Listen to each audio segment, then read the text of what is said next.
We're starting today on the Korean Peninsula. Even though an armistice ended fighting in the Korean War in 1953, North and South Korea are still divided and they're still rivals. The North is a communist dictatorship.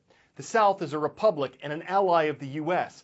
That's why the world was concerned when things got heated once again earlier this month.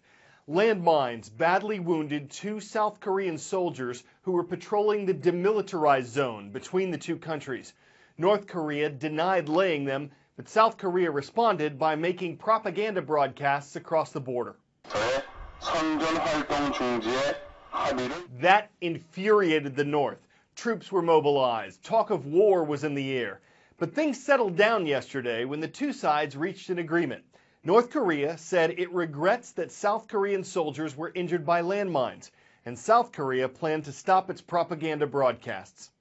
The DMZ is 160 miles long and it cuts through the Korean Peninsula. And despite being called a demilitarized zone, it's one of the most heavily guarded military barriers in the world. About 1 million active duty troops to the north, about 600,000 to the south, and big reserves as well, all on a footing for war, really, for the past 60 years in case there might be an invasion from the other side. Now we've seen some new skirmishes, and the latest point of contention is these high-tech speakers that the South is using to broadcast messages into the North. How could this make such a difference? Well, you have to consider the power of these speakers and the nature of the messages.